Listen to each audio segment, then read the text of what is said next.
오늘 하나님께서 우리에게 주신 말씀은 에베소서 1장 3절에서 14절 말씀, 에베소서 1장 3절에서 14절 말씀을 제가 3절에서 6절까지만 봉독에 올리겠습니다.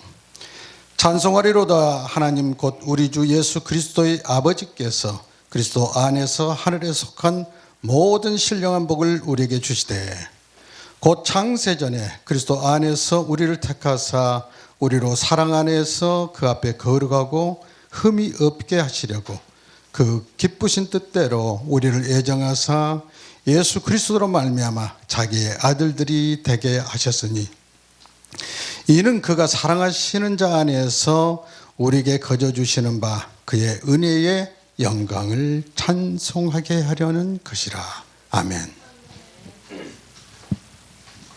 오늘 이 말씀을 본문으로 해서 하늘의 신령한 복이라는 제목으로 함께 은혜를 나누도록 하겠습니다. 오늘 말씀 보면은 안에서, 그리스도 안에서, 예수 안에서, 사랑 안에서, 이 안에서란 단어가 참 많이 있습니다. 에베소서가 전체에서 6장에 불과한데 이 안에서란 단어가 무려 39회가 나옵니다. 근데 그 중에는 만물 안에서 이런 것을 빼고 그리스도 안에서, 그 안에서, 사랑 안에서, 예수 안에서 이렇게 된 것만을 분류하면은 무려 34회가 나옵니다. 성경 전체 66권 중에서 에베소에서 가장 많이 안에서란 단어가 나오는데 이것은 바로 성도가 머물러 있어야 될 위치에 대해서 말씀하고 계신 것이라 생각합니다. 오늘 함께 나누고자 하는 하늘에 속한 신령한 복, 이것은 세상에 속한 것이 아닙니다. 하늘에 속한 것으로 썩어질 것이 아니고 썩지 아니할 영적인 것으로 영원합니다. 이것은 바로 그리스도 안에 있는 성도들에게 하나님께서 주신 것입니다. 여기 보면 3절에 예수 그리스도의 아버지께서 그리스도 안에서, 예수 그리스도의 아버지가 누구십니까? 하나님 아니십니까? 이러한 그리스도 안에 있는 성도들에게, 그리스도 안에 있는 성도가 누구입니까? 하나님의 자녀들입니다.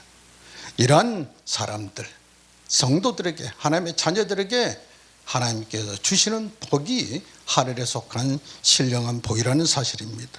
그러면 어떤 사람이 예수 그리스도 안에 있다고 우리가 알 수 있는가? 찬송하는 자입니다. 말씀을 읽는 자입니다. 말씀을 듣는 자입니다. 예배하는 자입니다. 기도하는 자입니다. 이렇게 그리스도 안에 있는 자는 외적으로도 드러나야 됩니다. 그리스도 안에 있는 자에게 하나님의 신령한 복이 임한다면 반대로 그리스도 밖에서는 하늘의 신령한 복을 받을 수 없다는 사실입니다.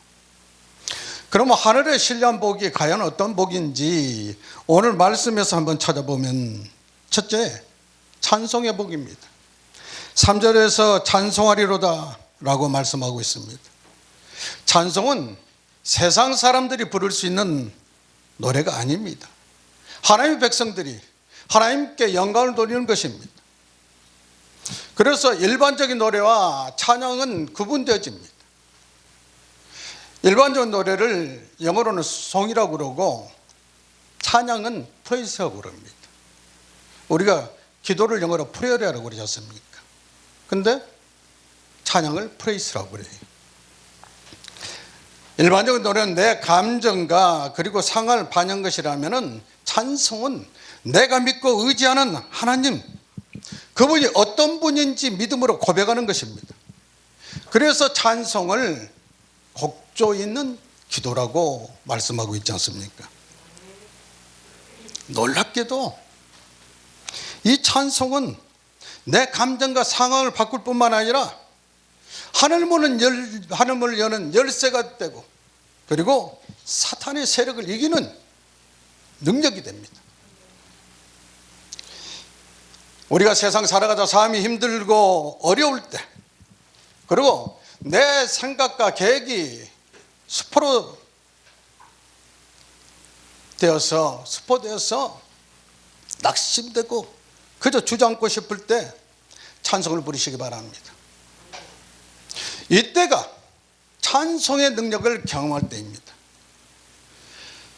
만약에 그러한 때 찬송을 부르려면 지치고 힘들어서 찬송할 기분도 아니고 찬송할 힘도 없다, 이렇게 말하신 분이 계실 겁니다.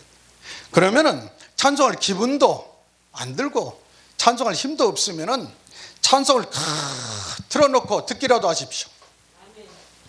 찬송은 상황을 바꾸며 운명까지도 변화시키는 힘이 있습니다. 사무엘상서 16장 23절 보면은 다윗이 수금을 탈 때 사울왕의 병이 상쾌하게 났고 악령에 붙들려 있던 즉 사울을 붙들고 있던 악령이 떠나갔습니다. 사울이 찬송을 부른 것이 아니라 다윗이 수금을 탈 때 그걸 듣고만 있었는데도 불구하고 사울에게 들어있던 병이 떠나가고 그리고 사울을 붙들고 있던 악령이 떠나갔다는 사실을 기억하시기 바랍니다. 우리가 타행살이 힘들다고 울려고 내가 왔나 누굴 찾아 여기 왔나고 아무리 노래 불러보십시오. 상황이 변화되겠습니까? 시련의 아픔 때문에 사랑이 뭐냐고 물으신다면 사랑의 눈물의 씨앗이라고 말하겠다고 고백해본들 무슨 변화가 있겠습니까? 이거는 내 감정의 표현으로 일시적으로 기쁘기도 하고 때로는 슬프기도 하지만은 하나님의 능력을, 하나님의 임재를 경험할 수는 없습니다. 그럴 때 나의 등 뒤에서 나를 도우시는 주, 나의 인생길에서 지치고 힘들 때 고나여 매일처럼 주저앉고 싶을 때 나를 밀어주시네, 이런 찬양을 들으시고 이런 찬양을 부르신다면 얼마나 힘이 납니까? 내가 믿고 의지하는 하나님이 어떤 분인지 선포할 때 하나님의 임재와 능력이 나타납니다. 찬송할 때 환경이 변화되고 닫힌 문이 열리고 흉악의 결박의 사슬이 끊어집니다. 여러분들이 이미 잘 아시겠지만 바울과 실라가 매를 맞고 감옥에 갇혔을 때 한밤중에 사도행전 16장 25절 26절 보면은 한밤중에 바울과 실라가 기도하고 하나님을 찬송하며 죄수들이 듣더라. 이에 갑자기 큰 지진이 나서 옥토가 움직이고 문이 곧 다 열리며 모든 사람의 매인 것이 다 벗어진지라. 찬송할 때 옥토가 열렸습니다. 찬송할 때 옥문이 열렸습니다. 찬송할 때 바울과 실라에 맸던 사실이 풀어진 것뿐만 아니라 감옥에 갇혀있던 죄수들의 착고까지 다 풀렸다는 사실입니다. 찬송이 이와 같이 놀라운 능력이 나타나는 것은 이스라엘 찬송중에 계시는 주여, 이스라엘 중에 찬송중에 계시는 주여, 즉 누굽니까? 바로 하나님의 백성들, 하나님의 자녀들, 우리가 찬양할 때 하나님의 임재가 나타나고 하나님의 능력이 나타나는 사실을 기억하시기 바랍니다. 그러면 찬송은 누가 할 수 있습니까? 그리스도 안에 있는 하늘의 신령을 복을 받은 자, 바로 저 여러분이 찬송할 수 있다는 것입니다. 근데 찬송의 복을 받았는데 찬송을 하지 않으면 아무 능력이 나타나지 않습니다. 통장에 아무리 많은 돈을 가지고 있을지라도 찾았을 줄 모르면 무슨 소용이 있습니까? 통장의 주인은 됐을 줄 모르지만 돈의 주인은 되질 못해요. 복을 아무리 받았다고 생각만 하고 있으면 뭐 할 거예요? 그 복을 누릴 줄 알아야 될 것 아닙니까? 집안에 복음을 아무리 좋은 것을 갖다 값비싼 것들을 가져다가 벽에 걸어만 놓으면 뭐 할 겁니까? 집에서 쓰는 식칼보다 못하는 거지. 그래서 복은 누리고 사용할 줄 알아야 됩니다. 그러기 위해서는 자꾸 나타내야 됩니다. 주님 사랑해요. 나는 예수님이 좋아요. 예수님 사랑해요. 부모과 자식 간에도 사랑한다고 고백하십시오. 말하십시오. 표현하십시오. 부부 간에도 사랑한다고 좋아한다고 말씀하십시오. 평생 안 하다 어느 날 갑자기 하면은 뭘 잘못 먹었나? 밖에서 뭐 잘못한 것 있지? 나한테 할 말 있지? 뭐 용돈 떨어졌어? 뭐 이런 반응이 나올 수도 있겠지만은 그 감 안 하시고 그동안 안 하셨다면 지금부터라도 하십시오. 제가 결혼 초에 여보를 못 해봤더니 끝내 결국 못하고 자기 하다가 나중에 애가 태어나니까 애 이름 지니까 누구 엄마 그렇게 불러요. 여보가 어색해서 안 돼요. 근데 처음이 어렵지 한 번 하면은 쉽게 할 수 있을 것입니다. 사랑한다고 고백하고 좋아한다고 고백하십시오. 예수님 사랑한다고 좋아한다고 고백하십시오. 두 번째는 선택받은 복입니다. 언제? 어디서 선택받았습니까? 4절을 보면은 곧 창세 전에 그리스도 안에서 우리를 택하사. 언제? 창세 전에. 어디서? 그리스도 안에서. 누구를? 우리를 택하사. 저 여러분을 택했다는 것입니다. 왜? 사랑 안에서, 사랑해서 뭘 하려고? 그 앞에, 하나님 앞에 걸어가고 흠이 없게 하시려고. 하나님의 택하신 시간대와 장소와 그리고 이유와 목적이 뚜렷이 밝혀져 있습니다. 하나님께서 창세전 우리를 하나님의 아들로 택해 주신 것이 복입니다. 아무나 택함 받은 것이 아니고 세상에 많은 인생들이 있지만은 모두가 다 택함 받은 건 아니지 않습니까? 우리가 택함 받은 거, 우리가.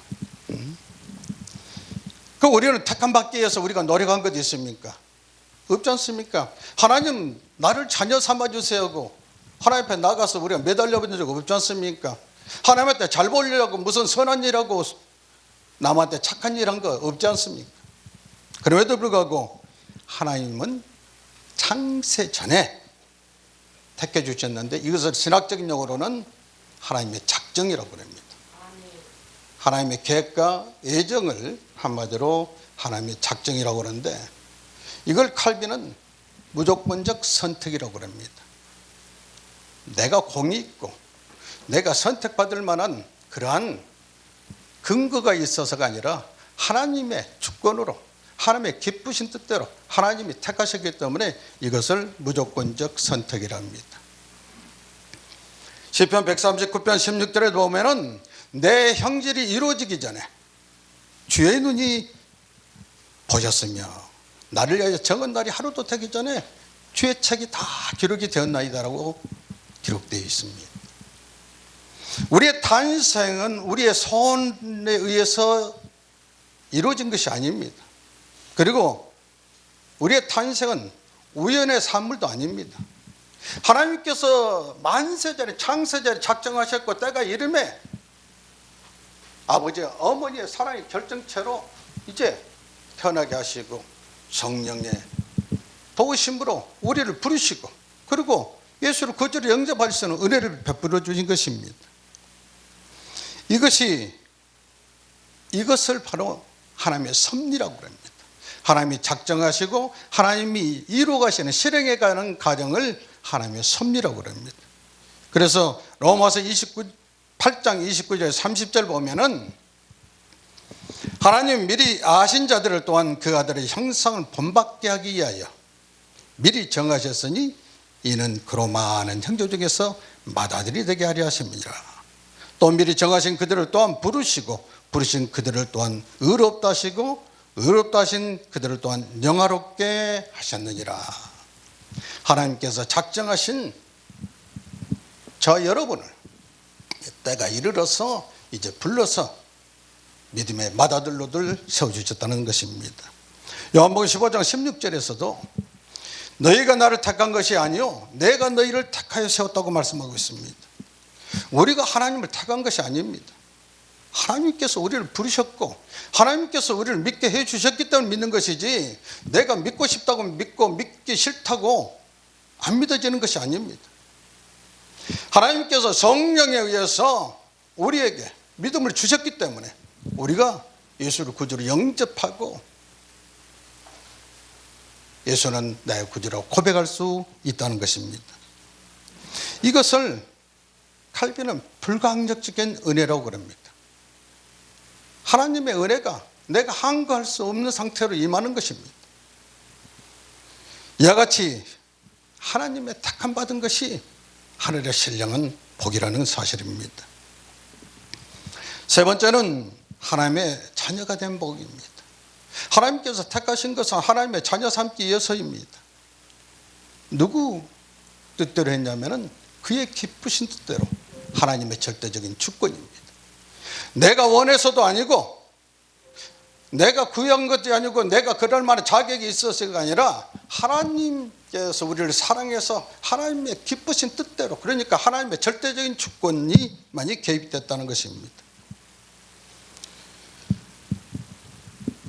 하나님께서는 우리가 죄인으로 태어났지만 사랑하셔서 독생자 예수를 대성물로 주시고 그 피로 우리가 예수를 영접할 때 우리가 원죄 그 죄를 다 사해 주셨습니다. 이렇게 사해서 하나님의 자녀로 삼아 주셨는데 바로 네 번째 받은 것이, 그것이 바로 죄를 사함 받은 복입니다. 인간은 모두가 죄인으로 태어났습니다. 그래서 칼빈 오데게를 보면은 전적 타락으로 그럽니다. 사람은, 인류는 누구나 죄인으로 태어납니다. 그래서 죄를 지어서 죄인이 아니라 죄인이기 때문에 죄를 짓는다고 그럽니다.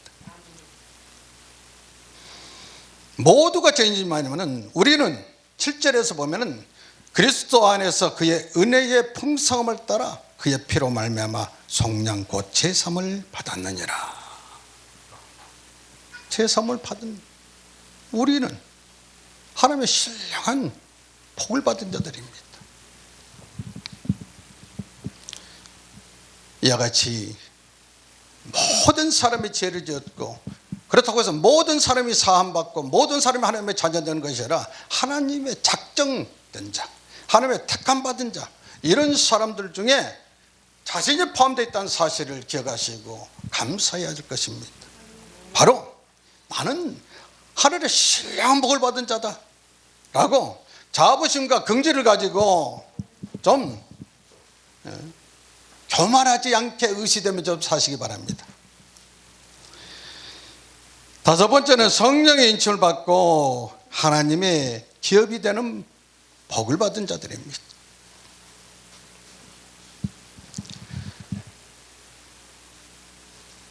1장 13절에 보면은 그 안에서 너희도 진리의 말씀 곧 너희의 구원의 복음을 듣고 그 안에서 또한 믿어 약속의 성령으로 인치심을 받았으니 이는 우리 기업의 보증이 되사. 그 안에서, 그리스도 안에서 진리의 말씀 곧 너희의 구원의 복음을 듣고, 이 모든 것이 진리의 말씀 복음을 들어야 나타날 수 있는 것입니다. 그래서 믿음은 로마서 10장 17절에서 믿음은 들으면서 나고 들으면 그리스도의 말씀으로 말미암았다고 말씀하고 있습니다.